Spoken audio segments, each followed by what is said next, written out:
देखिए, मैंने कल 1857 का ये भी बता दिया था कौन कौन से रीजन्स थे जिसके चलते 1857 का रिवॉल्ट हुआ था, विद्रोह हुआ था। तो कुछ एक दो चीज मैं आप लोगों से पहले, कल सोनी आई थी आप ना, हाँ, तो एक दो चीज पहले आप लोग से पूछते हैं, देखते हैं आप लोगों को कितना रिमेम्बर है बातें। मंगल पांडे ने सबसे पहले कहां से 1857 के रिवॉल्ट को स्टार्ट किया था? बॉयज, पहले बॉयज को मौका, उसके बाद गर्ल्स को। भारत के किस शहर से? ओके, तुम बोलो। झारखंड। ओके, तुम लोग बताइए, आप लोग बताइए।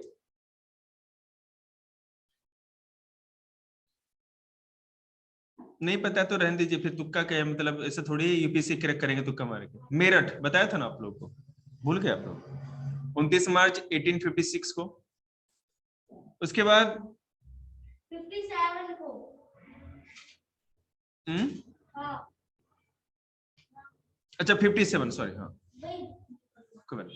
उसके बाद ये बताइए आप लोग, कानपुर से विद्रोह किसने स्टार्ट किया था?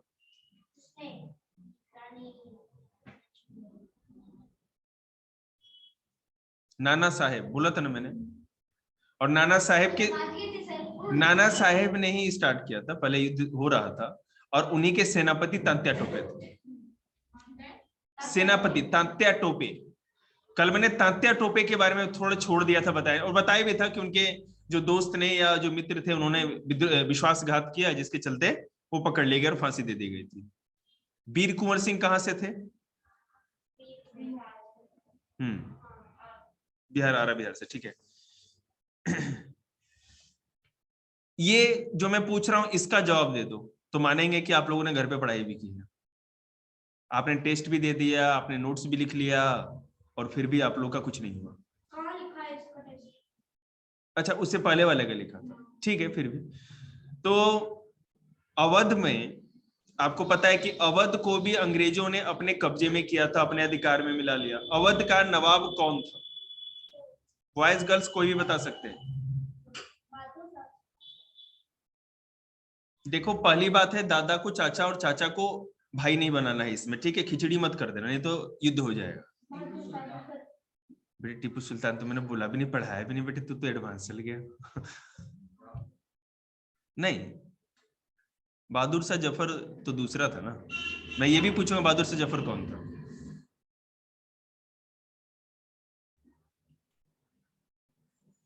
बताइए।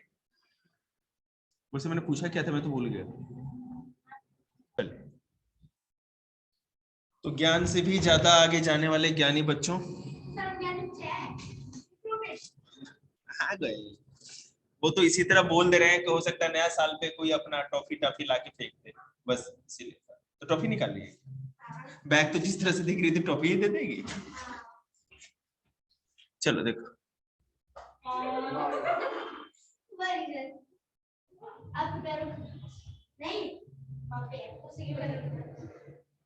कोई बात नहीं, बाद में देखेंगे इसको।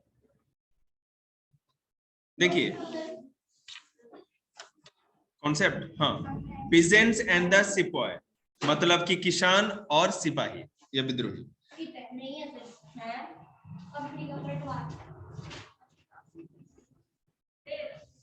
देखिए मैं बता, हुआ क्या कि 1857 के रिवॉल्ट में किसानों का क्या योगदान था? पीजेंट्स मतलब कि फार्मर। जी बोलिए। मेरठ से दिल्ली पहुंच गया बेटा, अब क्या, मेरठ से दिल्ली 40-45 किलोमीटर, पूरा रात 24 घंटा बता। नहीं, ये कॉन्सेप्ट नहीं बताया था, मुझे याद है, इसीलिए मैं इस पर थोड़ा एक बार कर रहा हूँ, क्योंकि मिस नहीं होना चाहिए ना, नहीं तो बाद में आप लोग मेरा बाल नोच लेंगे। तो पिजेंट्स का क्या योगदान था? देखिए इसमें क्या है, मैंने आपको बताया था कि जितने भी सिपाही थे ब्रिटिश इंडिया में, जो भी आर्मी थी, उसमें अधिकतर आर्मी में जो इंडियन लोग जो रिक्रूट होते थे, भर्ती होते थे, वो अवध और बिहार से होते थे। अवध, बिहार, पश्चिम बंगाल, लैंड वाले इलाके से, मतलब मैदानी इलाकों से वो लिया जाता था।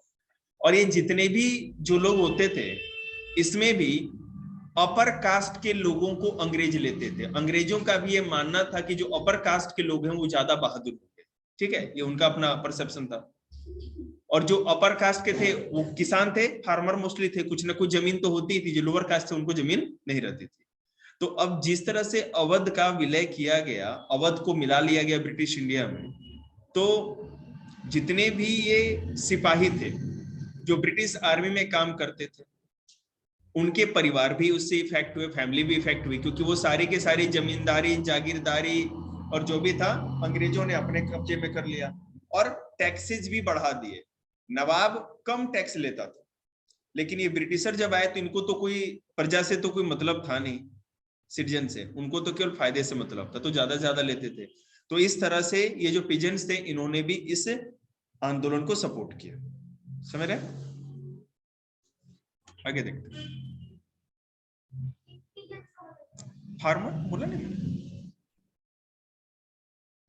बेटा, पिजेंट्स मतलब छोटे किसान होते हैं, ठीक है, और फार्मर मतलब कि बड़े किसान।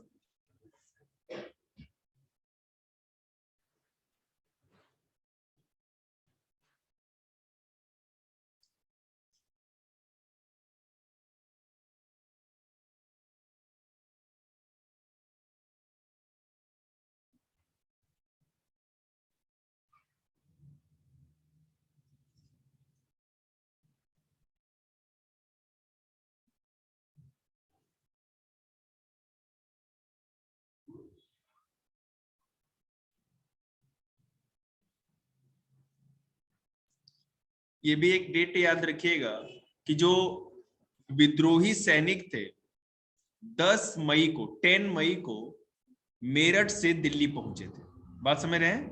डेट क्या थी? 10 मई 1857। हाँ, इंपॉर्टेंट है।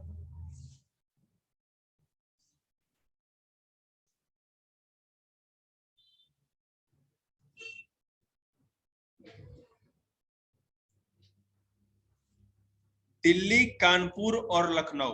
मैं लखनऊ का बता दूं, आप लोग को बताया नहीं था मैंने। लखनऊ में जो थे वर्जिस कद्र, लखनऊ के ये एक तरह से राजकुमार थे। वर्जिस कद्र, ठीक है क्या? द रेबेलियन स्पिरिट्स में कद्र वर्जिस कद्र, ये जो थे लखनऊ के नवाब के पुत्र थे, और इन्होंने आंदोलन को जारी रखा। अंग्रेजों के खिलाफ युद्ध हुआ, अंग्रेजों के खिलाफ जो भी अंग्रेज वहां रेजिडेंट था या आसपास में जितने भी थे उन पे हमले किए गए। और आपको मैं बता दूं 1857 का रिवोल्ट पूरी तरह से दबा दिया गया था। जितने भी झांसी की रानी मारी गई, तात्या टोपे मारे गए, वीर कुंवर सिंह शहीद हो गए। उसके बाद वर्जिस कद्र को भी पकड़ लिया जी। नहीं, सब एक एक करके हुआ।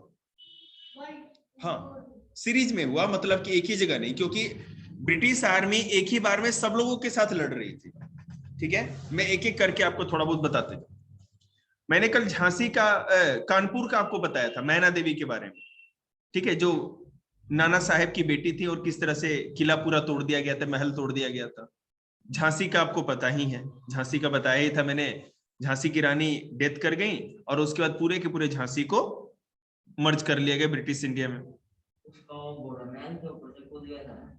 हाँ, ऐसा कहा जाता है स्टोरी में कि जो उनका घोड़ा था ना, वो बहुत ही ज्यादा, माने जितनी बहादुर, ये महाराणा प्रताप का भी नाम आपने सुना ही है, महाराणा प्रताप हो गए, झांसी की रानी।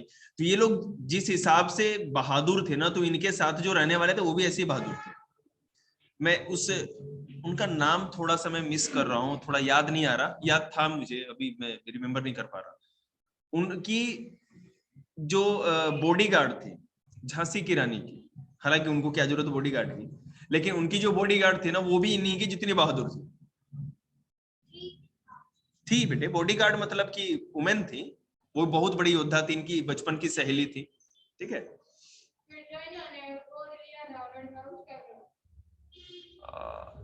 उसको अंग्रेज, आपको जैसे पता है ना, किसी जैसे जो शरण में आ जाए या जो कैद हो जाए तो उसको मारते नहीं थे अंग्रेज।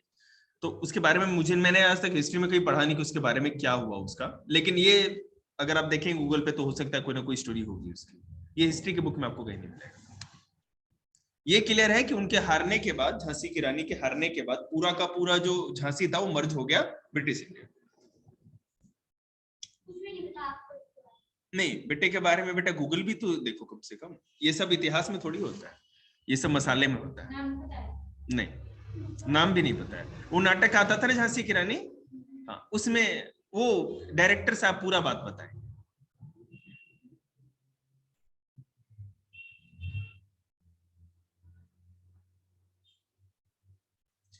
मध्य प्रदेश में मांडला, ठीक है, मांडला रीजन जो था मध्य प्रदेश का, वहां पर एक जो रानी थी, रानी अवंतीबाई लोधी, ठीक है, रानी अवंतीबाई लोधी, लोधी नहीं लोधी, तो मैं बोल रहा हूं ना, क्या चिंता कर रहे हैं, ठीक है। ये रामगढ़ वाला इलाका जो था, यहाँ पर उन्होंने आर्मी अपनी बनाई और यहाँ पर ब्रिटिश के खिलाफ लड़ी और वो भी शहीद हो गई। नाम बता। जिनका अवंतीबाई लोधी, कौन सी मोटी लड़की? ये मांडला अलग मध्य प्रदेश की थी, दूसरी।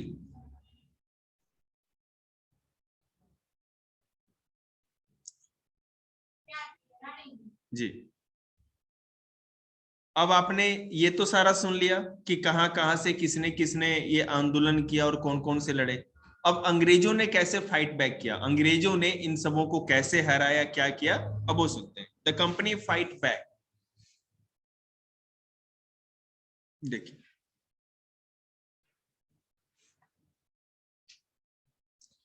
हुआ क्या, सबसे पहले दिल्ली में लास्ट मुगल एम्परर बहादुर शाह जफर है, आपको पता है। तो सितंबर 1857 में रिबेल्स को, जो विद्रोही थे, उनको हरा करके दोबारा रिकैप्चर कर लिया गया, ठीक है।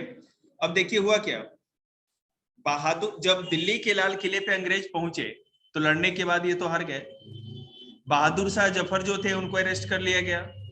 इनके जो दो बेटे थे बहादुर शाह जफर के, क्योंकि पता है मुल्लों के रानियां बहुत होती थी, तो छोटा था, ज्यादा बड़ा भी, नाबालिग बच्चे थे, 18 के भी नहीं थे।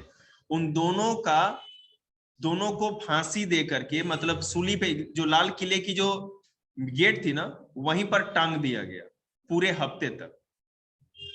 Humayun tomb red fort Delhi से थोड़ी दूरी पे, निजामुद्दीन में, वहां पर ही छुपे हुए थे ये सब, तो सबको पकड़ के लाया गया और वहां से इन दोनों को अंग्रेजों ने फांसी पे चढ़ा दिया, यहीं पर दिल्ली के लाल किले के जो मेन गेट है वहां पर। बहादुर शाह जफर के दोनों बेटों को, नहीं और भी होंगे, लेकिन दो पकड़े गए, उनके तो और दाएं बाएं तो चलते ही रहते थे, उनके दो थे जिनको फांसी पे चढ़ा दिया गया।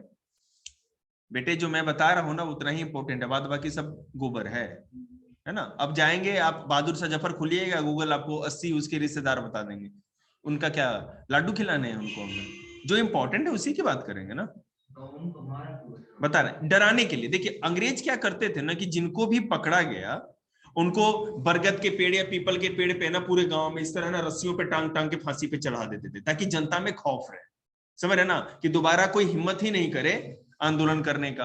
तो इनको एक हफ्ते तक इनकी लाश को वहां पर दिल्ली के लाल किले के जो मेन गेट थी वहीं पर टांग के छोड़ दिया, कि पूरी दिल्ली की जनता आए और देखे कि ऐसा क्या हसल होता है।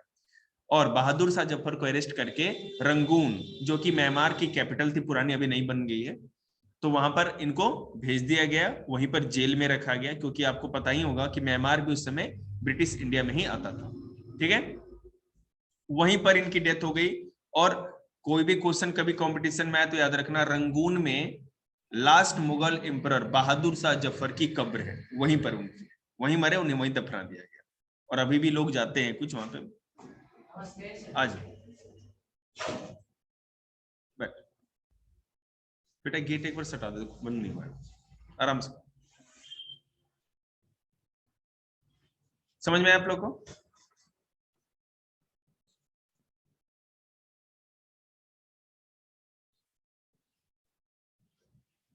बहादुर शाह जफर नवंबर 1862 में टे बोल गए, रंगून में ही, ठीक है।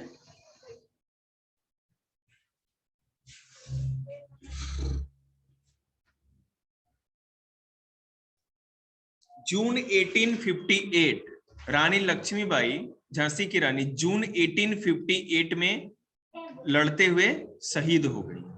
मुल्ली थोड़ी है जो इनको टे बोलेंगे। हाँ जी, रानी लक्ष्मीबाई, झांसी की रानी मुल्ले टेही हो जाता है। जफर बेटा 1862 में रंगून में मरा था, 58 जी। तो उसको तो वहां पे अरेस्ट करके भेज दिया गया था ना, और ये तो उसी समय जब रिवोल्ट हो रहा था उसी समय लड़ते लड़ते शहीद हुई थी ना युद्ध के मैदान में। उसी के लायक है वो। टें का मतलब बेटे जमीन के अंदर नहीं, इतने में इतना ही मिलेगा, इसके लिए खर्चा करना पड़ेगा ना। टॉफीज तो बहुत, हाँ बिल्कुल, टेटुआ दबा देते हैं। अच्छा, मरने का भी डेमो देना होता है क्या? सही है भाई तुम लोग का तो ना, कुछ भी करने का मतलब हमें ना पाइप से भी मार सकते हैं, वो दिखाएं।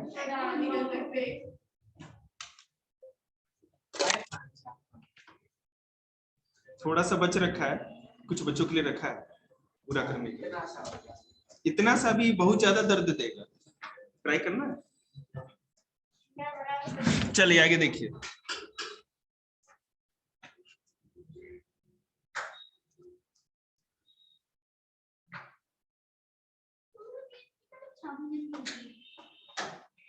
टिकट पे क्या है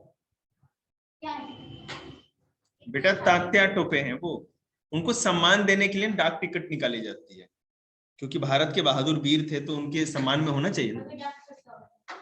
आप डाक टिकट नहीं होती है जो लेटर पे स्टैंप लगाते हैं, आप टिकट लगा के भेजा जाता है जी। सम्मान में अलग अलग लोगों की डाक टिकट आती है, कभी महात्मा गांधी की, सुभाष चंद्र बोस की, कभी वीर कुंवर सिंह की, इस तरह कभी कभी निकालते रहते हैं, जो भी मैंने ऐतिहासिक जो महान आदमी लोग हैं।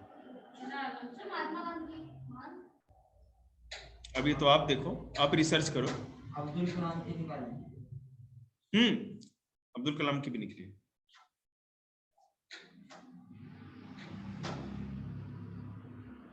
जब अब्दुल कलाम वाला था, ऐसे नहीं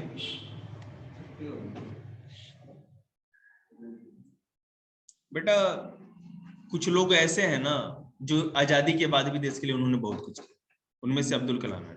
आपको पता भी है कि जैसे अब्दुल कलाम, जो डॉक्टर एपीजे अब्दुल कलाम थे, वो नहीं रहते तो हम लोग का नहीं ये मिसाइल सिस्टम, जितना मिसाइल टेक्नोलॉजी रहता है नहीं, और देश हमारा बहुत पीछे रहता। मिसाइल मैन ऑफ इंडिया कहा जाता है बेटे, ये जितने भी मिसाइल है ना, जो परमाणु बम को ले जाने वाले मिसाइल है या बैलिस्टिक मिसाइल है, सब उन्होंने ही तो इजाद किया था, वही missile man main project director थे उसके। और हाँ, इंडिया की बात कर रहे हैं जी। उनके अच्छा, मैंने मरने पे या छुट्टी होने पर ना। एक्चुअली में क्या था ना, मेघालय की राजधानी शिलोंग में है ना, वो एक सेमिनार को अटेंड कर रहे थे, मैंने भाषण दे रहे थे, और बच्चों को जो स्टूडेंट्स होते थे उनके साथ बहुत इंटरेक्ट करते थे, किसी न किसी यूनिवर्सिटी में जाते रहते थे बच्चों को समझाने के लिए, इंकरेज करने के लिए। और वहीं पे है ना, अचानक वहीं पे खड़े खड़े गिर गया, हार्ट अटैक आ गया। Nice person. और आपको पता है कि जैसे मैं आपको एक पॉलिटी का एक बात बता दूं, उसमें क्या है कि अगर कोई भी प्रेसिडेंट होता है तो उसको ये अधिकार दिया जाता है कि जब वो रिटायर हो जाए, जैसे 5 साल का टर्म पूरा होने के बाद, तो इंडिया में कहीं पर भी वो बोले, जहां उसकी इच्छा हो, तो उसके लिए एक उसका आवास या बंगलो बना के दिया जाएगा, मैंने आलीशान, ठीक है, वो सरकार बना के देती है उसको, ये प्रोटोकॉल होता है, ठीक है। उन्होंने कभी ऐसा नहीं किया, उन्होंने ना कोई बंगला बनवाने के लिए कहा, कुछ भी नहीं। प्रेसिडेंट याद नहीं आ रहा, वैसे 2008 के करीब होंगे वो। आलीशान मतलब कि लग्जरियस, मतलब वीआईपी लोगों के रहने के लिए, हाँ बढ़िया। अरे उनके जैसा कौन होगा बेटे, तालाब में कर रहे हो। वो आपको पता है एयरफोर्स पायलट बनना चाहते थे। आप लोगों ने 9th में पढ़ी है ना उनके बारे में, एपीजे अब्दुल कलाम के बारे में, या 10th में? 9th में ना, एपीजे अब्दुल कलाम के बारे में आप लोगों को पढ़ाया था। और बचपन में किस तरह थे, बहुत बड़े फैमिली थे, रामेश्वरम से थे, रामेश्वरम है ना जो, जहाँ जी रामेश्वरम से ही थे वो, इंग्लिश का चैप्टर। बचपन में न्यूज पर फेंक के इमली के जो बीज होते हैं ना, उसको इकट्ठा कर करके पैसे इकट्ठे किए उन्होंने, और वहां पे मद्रास में जब एडमिशन हुआ उनका आईआईटी में, तो वो पायलट तो नहीं बन पाए, लेकिन आप देखो एक बहुत बड़े साइंटिस्ट बने, वैज्ञानिक बने जी। गली नंबर 4 ना।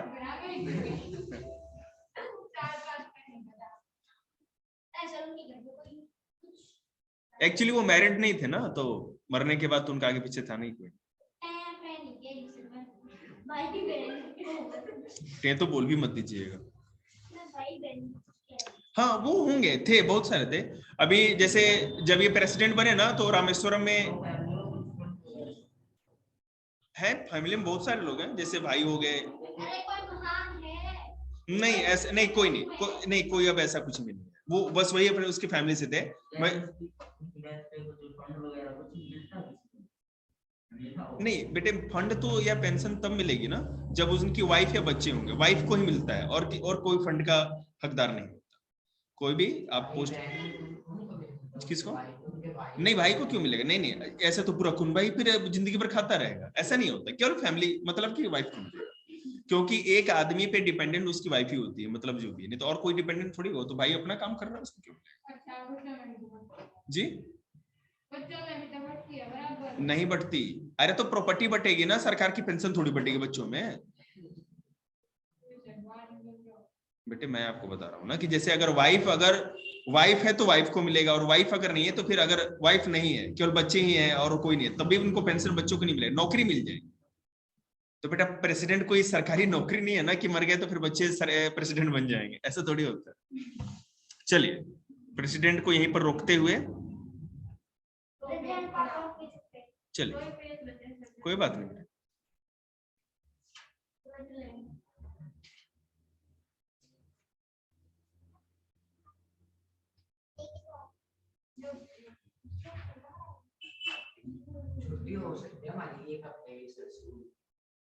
सबकी हो ही रही है, और बच्चों की तो 15 तारीख तक शायद छुट्टी है, बच्चे को बोल रहे हैं।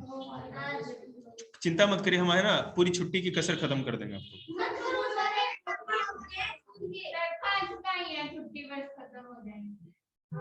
एक ही बार में सबका आवाज आया भाई। चलिए ठीक है, मैं आपको बता रहा हूँ, ये 1857 का रिवोल्ट हुआ, उसके बाद क्या हुआ? सबसे बड़ा चेंज ये आया कि जो भारत अभी तक इंडिया में जो आप ब्रिटिश गवर्नमेंट को समझ रहे थे, वो ईस्ट इंडिया कंपनी के अंडर में आता था। ईस्ट इंडिया कंपनी एक कमर्शियल कंपनी थी, व्यापारिक कंपनी थी, उसकी अपनी आर्मी सेना थी।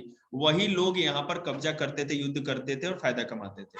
ब्रिटेन की रानी उस समय रानी विक्टोरिया थी, और उन्होंने ये फरमान 1858, मैं बता रहा हूँ सुन तो लो मेरी बात। तो रानी विक्टोरिया ने एक फरमान जारी किया है ना, एक घोषणा पत्र या क्या कहते हैं, मैग्ना कार्टा भी कहा जाता है, निकाला, और उसमें कहा कि अब ये पूरा का पूरा जो इंडिया है वो अब ब्रिटिश सरकार के, मतलब कि ब्रिटिश साम्राज्य या ब्रिटिश एम्परर या एम्प्रेसेस जो भी कर सकते हैं, उनके अंडर में आता है। अब ईस्ट इंडिया कंपनी से सारे अधिकार ले लिए जा रहे हैं। उसके बाद दूसरी बात यह है कि जितने भी क्षेत्रों पे ब्रिटिश इंडिया ने राजा के इलाकों पे अधिकार किया था, वो सारे के सारे राजाओं को दोबारा लौटा दिए जाएंगे। जितने जमींदारों से, जागीरदारों से, लैंडलॉर्ड से, या जो भी छोटे मोटे एम्परर या प्रिंसली स्टेट थे, सबको उनकी हड़प की गई जमीन सारी लौटा दी गई, क्योंकि उन्होंने सोचा कि ये इसी तरह रहेगा तो आगे जाके और भी खतरा हो सकता है। उसके बाद क्या हुआ, भारत में जो पोस्ट गवर्नर जनरल की कही जाती थी, ठीक है, अब उसी का नाम बदल करके वायसराय कर दिया गया। ठीक है, गवर्नर जनरल को अब 1858 से वायसराय के नाम से जाना जाने लगा। और भारत का अंतिम गवर्नर जनरल और फर्स्ट वायसराय कौन था? नहीं, ये मैंने कल बता दिया था।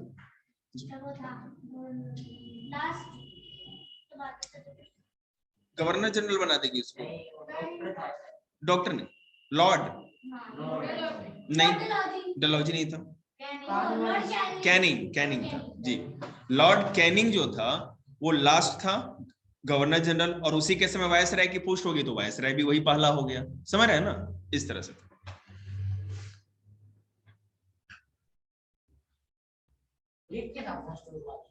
नहीं, उसके बाद और भी आते गए ना वायस, अब जो भी हुई वायसराय कहे जाने लगे।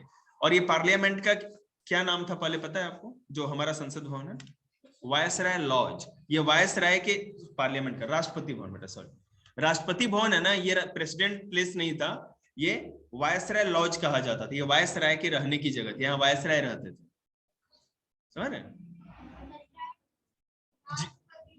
राष्ट्रपति भवन जो हमारा अभी है, ये इंडिया वालों ने नहीं बनाया था, ब्रिटिश गवर्नमेंट ने बनाया था जी। और ये क्या तू जलेबी बना रही है, धागे बुन रही है ना? ऐसे वाले नहीं खाते हम लोग, मुन्ना वाला खाते हैं, जलेबी अच्छा बनाता है। हाँ तो सुनो ना, फिर तुम सुनो।